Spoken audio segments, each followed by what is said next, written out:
Hello, a warm welcome to our leadership series, Advancing Higher Education in India. I'm Puja Bothra, Associate Editor at ETHR World, and I'm pleased to have you join us today as we delve into the future of higher education and the evolving landscape in India, backed by online learning, advanced technologies such as AI and ChatGPT. The criticality of skills to survive and more, to enable learning and to keep you updated of key trends in the education space. ETEducation has curated these leadership dialogues. Today, we will discuss the rise of online learning, the importance of industry micro-credential, and how generative AI is reshaping teaching and learning pedagogies.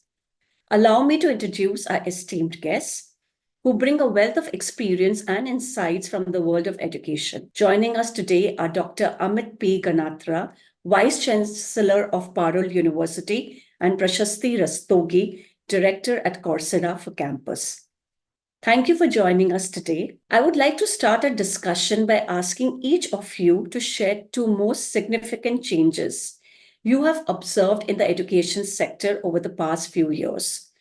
Dr. Amit, could we please begin with you? First advancement, what we see is the increase in usage of educational technology or rise in usage of educational technologies like online platform, alternative learning platform, learning management system, YouTube videos. See, this all has increased in last few years after pandemic. So as I've said already that people were very much reluctant in adopting the technology, adopting this platform for learning, for interaction, for discussion. So now after pandemic, people have become adaptive and they have started adopting all the platforms. So it will add a lot of diversity in terms of material content as well as instructor point of view also. So same content they can learn from more than one professor who are local to the university as well as one professor from the online platform. Like the content is globally recognized also, as well as it is well prepared by keeping all the global perspective in mind also. And the second change what I have observed after NEP 2020 is for more focus on skill-based education. Focus is more on multidisciplinary, interdisciplinary kind of courses, kind of programs, as well as research. And focus is on holistic development of the student, where student can follow their passion, hobbies. They can equally contribute in sports, cultural, as well as there are a lot of choices are being offered in terms of minor, major, single major, double major, major and minor, honors degree program, honors with research.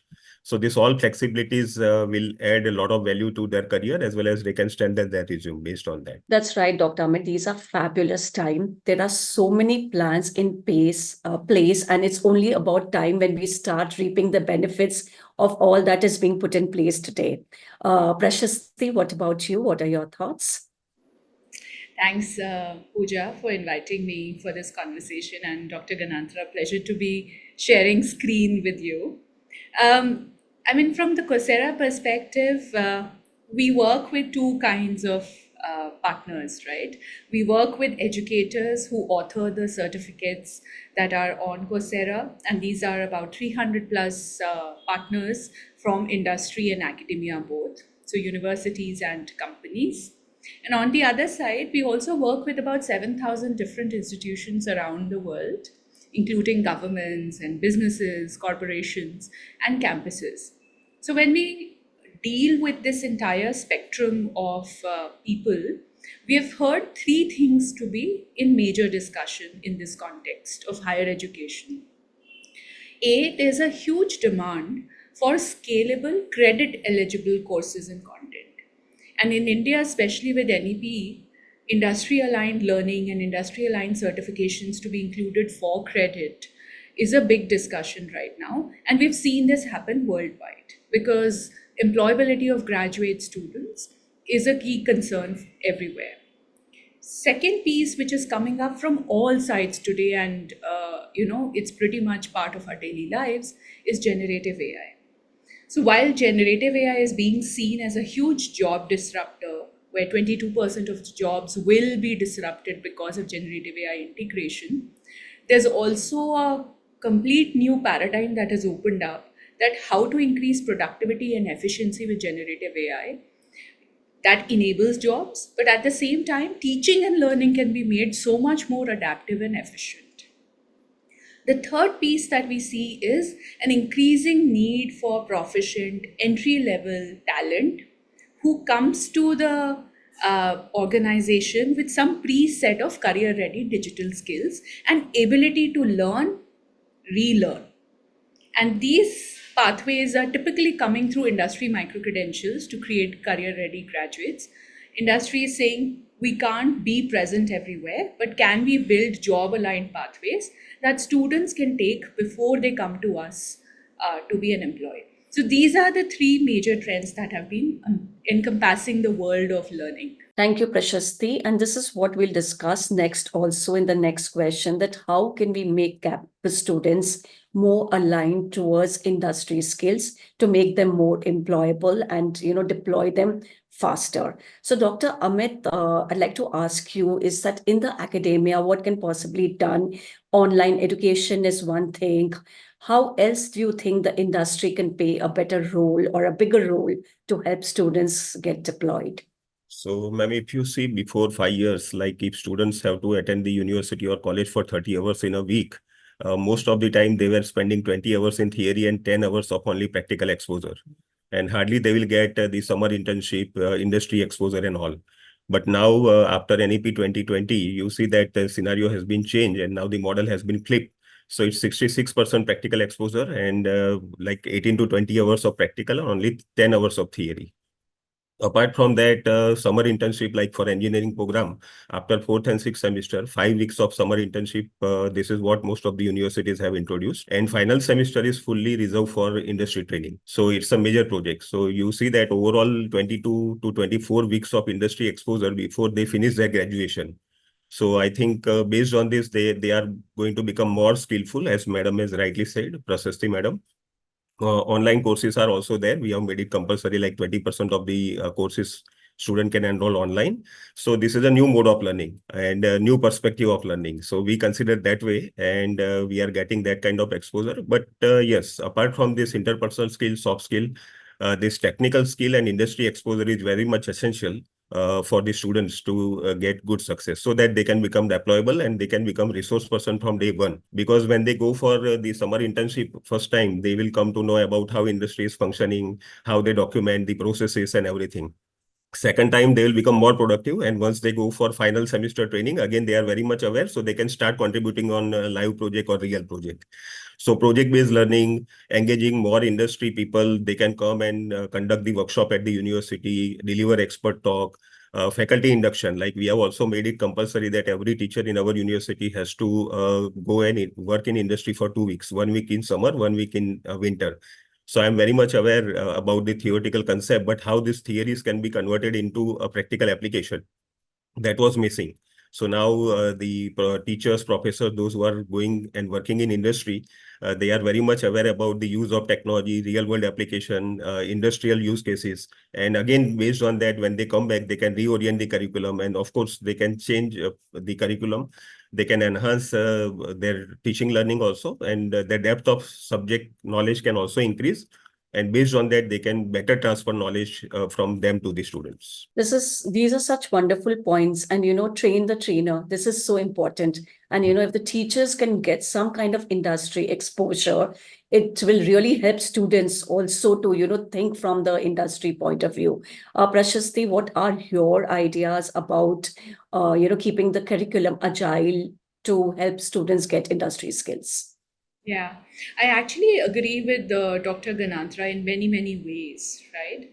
But coming from Coursera, we also have a perspective of how to make sure the quality is standardized, the access is democratic, and inclusivity is also there. So when we think of that, we also think about how to bring the industry and academia closer. Maintaining academic integrity whilst updating curriculum to meet evolving needs of the students of today is the prime top of the mind recall of educators when we speak to them.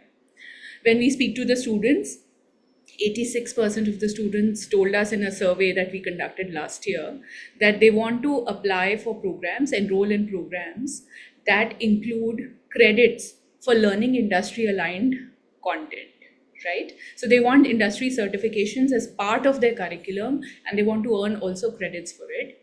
And 1 in 2 students we were surveyed, they've already been taking such professional certifications and going back to their universities asking for credit. So this is pretty much very clear that the educators are also thinking about it and students are also thinking about it. What NEP says is up to 40% of a degree curriculum can be sourced from online platforms. Now, the intention behind this is every learning should be creditized and the curriculums should be agile. And because it's a very fast changing, disruptive world, students should have access to best of knowledge. And at the same time, faculty should have the power to make the learning so career oriented that they don't have to wait for the entire revision in the old traditional format that used to happen. So you teach the fundamentals the way you do, but at the same time, plug and play from the best of resources that are available around the world and make that learning available in your classrooms to students and make it mandatory so that students can earn credit for it and demonstrate to the employer that over the years they have built some applied skills also. So this is practically what we see, and this in this way, faculty also gets upskilled, because at the same time the certifications that are available, faculty is also taking them, and they are always top of the, they're always ready with top skills available to them as well. So it serves both purposes. I how I see this is that certain skills are so new, and probably, we don't have enough resources, you don't have enough modules, learning pedagogies for those skills. So if you can have global resources, giving you those kind of trainers for those skills, having some kind of learning modules, the Indian students can really benefit out of it. So Dr. Amit, next I'd like to ask you is that what would future universities look like now that we have technology such as generative AI? Generative AI makes everybody smart. So what does it do to learners, and how can educators like you use or leverage generative AI to personalize learning? Yeah. So fortunately, this is my subject, artificial intelligence and machine learning. So it is evolving very fast, right? If you see that from last 25 years, when I finished my graduation, and if I see today, every year you see there is a lot of advancement. So explainable AI to generative AI and all that. So before 2008, people have not understood the importance of AI. Okay. Why? Because this data transfer technology like 4G and 5G were not there. Cloud computing, storage were not there. Awareness was not there. Use cases were not there. Storage was not there. GPUs have invented after 2008, so you can understand the fast computing has been possible now. So the ecosystem, what we say about AI and machine learning has started from 2008 onwards, and now it is not a buzzword, right? Everybody is talking about AI and machine learning, and every domain, not a single domain is untouched now. So if you have a data, you want to get the insight, you want to convert the data into knowledge, if you want to automate your decision-making process, if you want to mimic the human brain, like the way we learn, understand, think, and take the decision. If you want your second brain, like AI, should work on your behalf, it is just mimicking human inside the computer. So yes, it is ever evolving field and very important. So like a lot of people have a fear of job loss, right? And Prashasti madam has rightly said. So when the computerization has started at that time also, people have a fear. At that time, they had a fear that a lot of jobs will be vanish and it will be over. But you see that because of computer, a lot of new jobs have been created. So I don't think any issue is there, but having right skill is very important. Right. So if it is going to kill so many jobs, it will introduce millions of new jobs also with the right skill. So you can save a lot of time. So it's all about donkey work, smart work. So now you were involved in so much of operational work, right? You can come out of that by using generative AI. It is an intelligent conversation between you and computer, right? Like Google were there, but it is not an intelligent conversation. So the answer, what you are getting is not having context with generative AI. So you can add your context, you can add your originality, you can add your creativity, and you can customize the answer as per your organization need, as per your country need. So it is very important. And I am particularly saving a lot of my time because of that. So previously I used to spend a lot of time in doing routine repetitive tasks. So I can focus more on my mentoring part, research oriented work. So teachers can also utilize this technology. They can make themselves free and they can devote more time to the students, right? They can mentoring them well. They can focus on their research. They can enhance their own resume, strengthen their resume based on that. So yes, generative AI can play a big role because you can see that assessment can be automative. So there is 80% plus accuracy. You can see that if I assess the answer book and if I allow the AI to assess, so yes, I can free myself from this assessment also. A personalized path I can create. Okay, so I can adjust the pace of learning by seeing how adaptive the students are. Okay, I can find out the skill gap by using generative AI. So a lot of benefits are there, and it will definitely promote a lot of personalized learning for the students also. I can use the big data and I can find out the various categories of student with the pace of learning, where the difficulty levels are there, skill gaps are there, knowledge gaps are there. So this big data and big data analytics can be useful again for this generative AI tool in creating personalized path. And based on that, I think we can give the content which is relevant for them, because everybody is not adaptive that much the way we are adaptive. So like in a single class, we have a student from 45% and 95% also. Okay, so no one can feel underestimated. At the same time, no one can feel overwhelmed also. So we have to balance our teaching. We have to balance our diversity. So how to engage the students in that way? So in this context, I think generative AI can be useful. This generative AI along with AR, VR, like augmented reality, virtual reality, it will also give the better experience for the student, because future models are of course going to be based on augmented reality, virtual reality, and now that has been extended to mixed reality and extended reality. So all these are going to be making this future of education more interesting. They are going to be more efficient. I think involvement of the student is very important. I have seen that attention span is very less in the class. Okay, so I am not an administrator and policymaker. I am a teacher and researcher. So I do regularly conduct the lecture also. I carry out research also, and I have seen that a lot of distractions are there. So how to bring students into class is a challenge. How to retain their attention is also a challenge. So unless and until you adopt the new methods, methodology, you use the technology, simulation in your classroom, I think it is very difficult to means make the student focus and continue with their attention span. So I think this all technologies will help them out in increasing their attention span, and as well as it will make the teaching more interesting, more efficient, and more important for them also. So, Prashasti, what are your views on how generative AI is going to enable personalized learning, engaging learners? Yeah, so I practically want to agree with everything that Dr. Ganatra was saying, and it was very refreshing to see Dr. Ganatra focus on the abilities of generative AI instead of the threats. Because initially generative AI was seen as threat, but I agree with Dr. Ganatra, it's a huge enabler. He talked about assessments. So generative AI enables both question generator as well as individualized assessments at scale. And why do we need individualized assessments? We need them because we want to understand what is the level of the students who are coming to learn a particular topic, so that the guidance can be given to them, which is highly personalized. And we need to keep that learner motivation up by making sure that we are serving the needs of the learner. In Coursera, we took the 3 problem statements and deployed generative AI to solve for them. First one was, how can we enable opportunity for the learners to practice problem solving and providing them a very personalized learning environment where they get immediate feedback. So Coursera built a AI assisted coach, which is available 24/7 with the students to guide them from micro learning to career aligned learning. Any questions they ask, doubts can be resolved by using this coach which sits on the Coursera platform while the students are learning. So that's one problem statement we solved. Second was, we want to also empower the faculty to create very customized content so that it has a global outlook, but it has a local flavor, which is relevant to the classroom.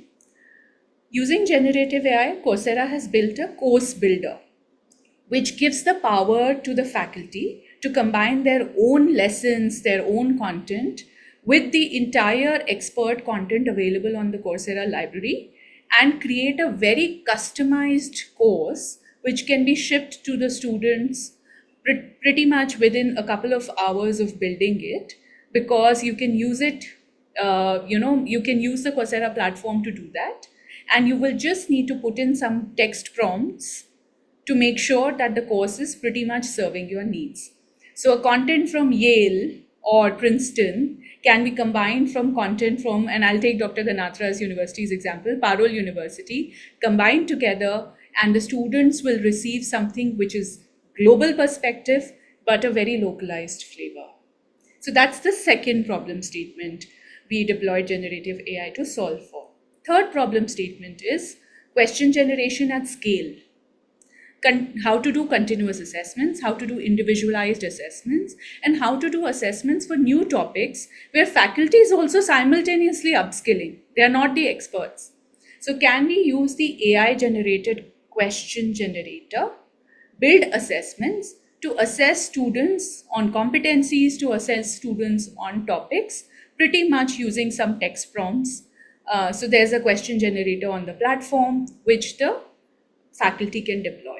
So these three problem statements we were out to solve. Now these are live, and we are seeing multiple uses to maximize impact at various institutions of learning. In a country like India, cost effectiveness is key for, to increase the access to education, to increase, the value and outcome that can be derived from education. So, Dr. Amit, how do you think generative AI can help to scale education and make it more cost effective? Very relevant question and very important question also. So if you have a online content, content which is blended with generative AI, then there is no need to purchase this very costly textbooks, because you can access all these courses online at your own convenience, right? At your own time.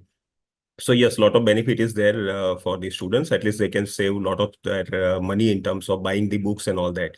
The new trend is now, instead of reading the book, I am listening the book. Okay, so there is a PDF book version in my mobile, and there is a translator, so which will convert the text into speech. So while traveling, I used to listen the book rather than reading the book. So this all new concepts which has emerged. So there is a concept of e-books, there are concepts of listening a book, right? So this generative AI, of course, will provide a lot of benefit in terms of cost saving. Of course, what you require is an internet connection, your mobile or laptop, tablet, and based on that, yes, you can access all this content. So it's anywhere, anytime learning, anywhere, anytime exam. And yes, it is personalized also, right? As Prashasti madam has rightly said. So we can create a personalized path also. They can adjust the pace of learning also, difficulty level also, and we can also identify the strength and weakness, right? So we can provide the content based on the strength and weakness, because everybody is not lacking in all kind of skills.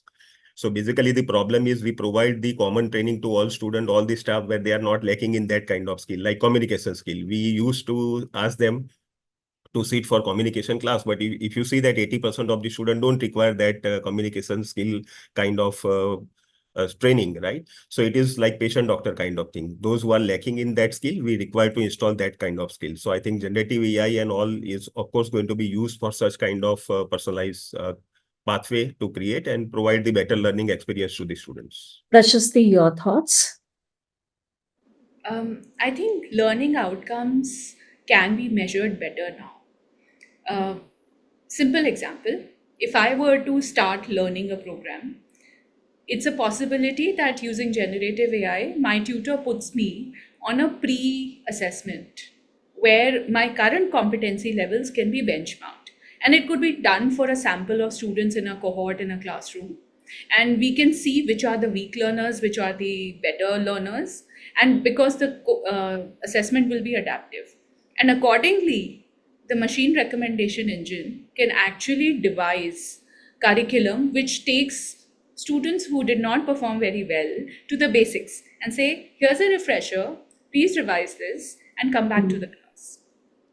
And the faculty is able to monitor all of this because it's done on a platform, the visibility is high, it can generate reports for you.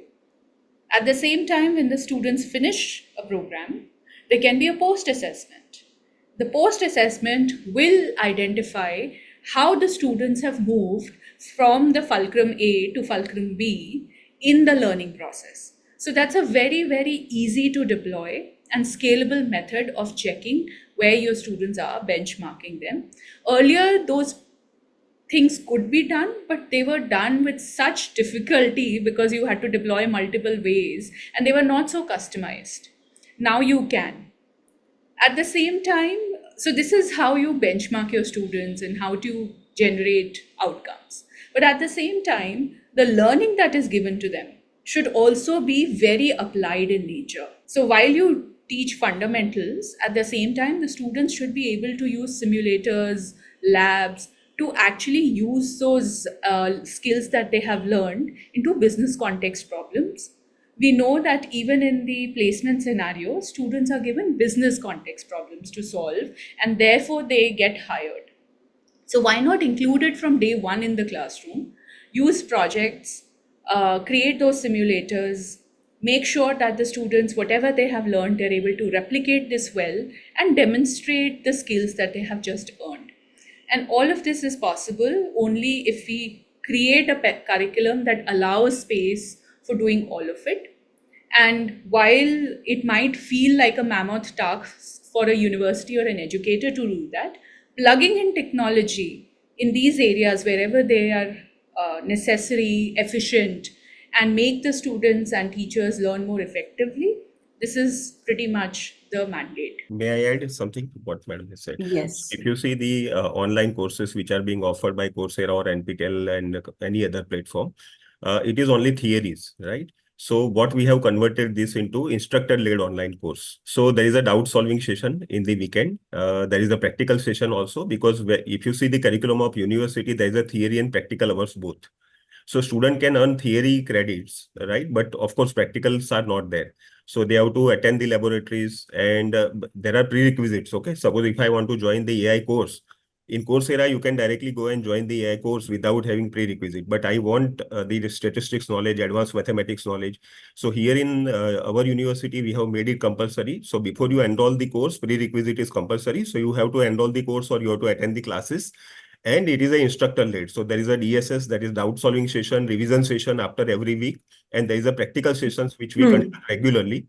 So this is in addition to that. So they can earn, the credits are transferred for theory, but for practicals, they have to again earn that credit from university only. So in this context also, if Coursera or other platforms can think to provide practical credits also along with the theory credits.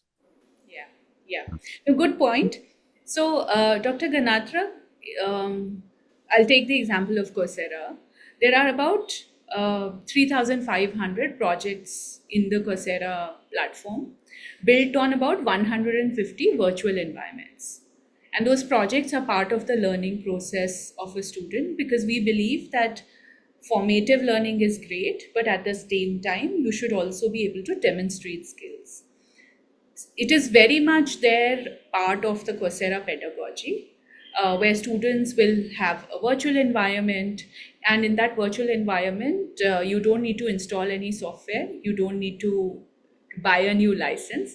You simply use the cloud-based labs and use the platform to exercise the problem and demonstrate that you've learned it.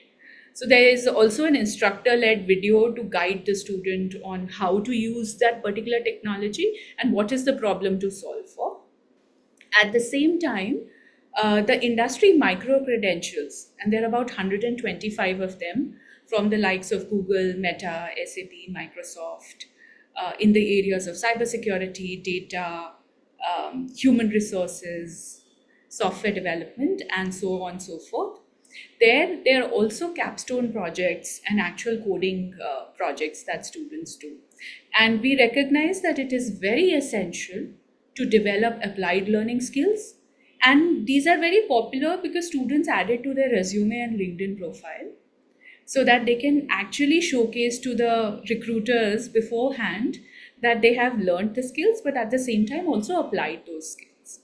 So pretty much point well taken. And this is essentially what I agree with you as well, Yes. learning is great, but are you able to demonstrate that you've learned? Yes, because video is a one-way communication. Suppose there are slow learners, okay, if they don't understand here, I cannot pause, I cannot ask the question. So, but if we keep the doubt solving session, revision session, so during that session in weekend, they can ask to us and we can resolve their queries. So it's about 30% of the student, those who are not keeping pace with the authors or those who are delivering the content or instructors. Yeah. From exploring new perspectives to gaining practical insights, this session has offered a wealth of knowledge. Remember, the greatest lesson often come from unexpected places, so stay curious and keep exploring.